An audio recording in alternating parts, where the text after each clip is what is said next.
शिव बाल बाल बच निकलता है मंदिरा के गुंडों द्वारा की गई जानलेवा हिट एंड रन से। शक्ति के पास लौटने का उसका दृढ़ संकल्प उसे भागने में मदद करता है, मंदिरा को गुस्सा दिलाता है और उसे दूर रखने के लिए दृढ़ कर देता है। इस बीच रिमझिम सीसीटीवी फुटेज दिखाकर शिव के लापता होने का खुलासा करती है, जिससे परिवार में संदेह पैदा हो जाता है। शक्ति को किसी का फोन आता है जो कहता है कि उनके पास शिव है, परिवार को उसके बारे में मत बताओ और बस उसके निर्देशों का पालन करें और वहां आएं जहां हम चाहते हैं कि आप आएं। वह कहती है ठीक है और फोन बंद कर देती है। वह परिवार को बताती है कि शिव उसकी चाची के घर पर है तो वह सुरक्षित है, वह उसे वापस लेने जाएगी। वे सभी उसे धन्यवाद देते हैं और चले जाते हैं। मंदिरा मुस्कुराती है और शक्ति को अपने कमरे में आने के लिए कहती है। मनोरमा धर्म को कोयल के जाल में फंसने और उसे शर्मिंदा करने के लिए डांटती है। वह कहती है कि मुझे इस दिन को देखने से पहले मर जाना चाहिए था। धर्म सोचता है कि अगर उसे पता चल गया तो वह उसे नहीं छोड़ेगी। मंदिरा शक्ति को बताती है कि शिव मुसीबत में है और सिर्फ वही जानती है कि वह कहाँ है। वह उसे उसका वीडियो दिखाती है। शिव आम लेने की कोशिश कर रहा है। शक्ति यह देखकर चौंक जाती है। मंदिरा मुस्कुराती है और उसे उसके आसपास जंगली कुत्ते दिखाती है। वह कहती है कि वे उसे कुछ ही सेकंडों में फाड़ सकते हैं। वे पहरेदार कुत्ते हैं और वे उसे जिंदा खा सकते हैं। उसे कोई नहीं बचा सकता। शक्ति उससे विनती करती है और कहती है कि कृपया उसे चोट मत पहुंचाइए, वह निर्दोष है, मैं आपसे विनती करती हूँ। मंदिरा के आदमी अपने कुत्तों को छोड़ देते हैं और वे सभी शिव की ओर दौड़ पड़ते हैं। शक्ति चिल्लाती है और कहती है नहीं। शिव दौड़ता है और पेड़ पर चढ़ जाता है इससे पहले कि वे उसे काट सकें। शक्ति मंदिरा से उसे अकेला छोड़ने की गुहार करती है। मंदिरा कहती है कि आप चाहते हैं कि उसकी रक्षा हो, है ना? तो शायद आप मेरे लिए कुत्ता बन सकती हैं। यदि नहीं तो शिव को चोट लग सकती है। शक्ति कहती है कि मैं कुछ भी करूंगी लेकिन उसे चोट मत पहुंचाइए।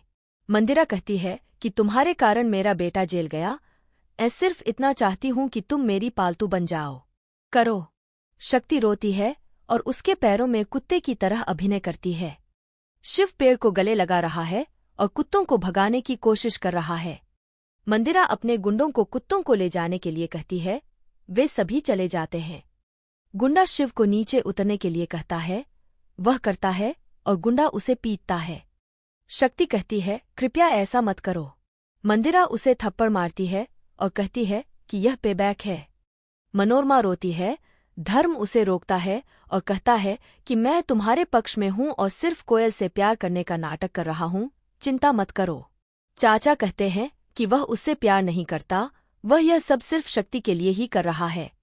मनोरमा कहती है कि सचमुच। चाचा उसे सहमत होने के लिए झपकाते हैं। रिमझिम गुस्से से फुंफलाती है। जेल की सलाखों के पीछे फंसे कीर्तन को देखती है। वह उस पर और मसालेदार खाना फेंकती है। कीर्तन गुस्से में चिल्लाता है और कहता है कि तुम मुझे प्रताड़ित करना बंद करो। रिमझिम बेरहमी से हंसती है और कहती है कि यह तुम्हारे किए की सजा है। शक्ति खुद को मारती रहती है। फर्श पर खून निकल आता है। मंदिरा संतुष्ट होकर कहती है कि अब जाओ और शिव को बचाओ। वह शक्ति को एक सुनसान इमारत का पता देती है और चेतावनी देती है कि अगर वह किसी को बताती है या पुलिस को शामिल करती है तो शिव को जान से मार दिया जाएगा। शक्ति टूटी हुई और खून से लथपथ हालत में वहां पहुंचती है। वह इमारत के अंदर जाने के लिए संघर्ष करती है और आखिरकार अंदर ही शिव को बंधक बनाकर पाती है। वह उसे गले लगा लेती है और माफी मांगती है कि उसे इतना कुछ सहना पड़ा। शिव उसे देखकर चौंक जाता है और पूछता है कि वह यहाँ कैसे आई। शक्ति सारी कहानी सुनाती है कि कैसे मंदिरा ने उसे ब्लैकमेल किया और उसे कुत्ते की तरह व्यवहार करने के लिए मजबूर किया। शिव गुस्से से भरा हुआ है और मंदिरा से बदला लेने की कसम खाता है। अचानक गोली चलने की आवाज आती है। वे दोनों चौंक जाते हैं और देखते हैं कि मंदिरा के गुंडे कमरे में घुस रहे हैं। एपिसोड एक जबरदस्त क्लिफहैंगर पर खत्म होता है। शक्ति और शिव खुद को एक नई मुसीबत में पाते हैं। मंदिरा के गुंडों से घिरे हुए हैं। क्या शिव शक्ति की रक्षा कर पाएगा? क्या वे मंदिरा के चंगुल से बच पाएंगे? अगले एपिसोड में इसका पता चलेगा।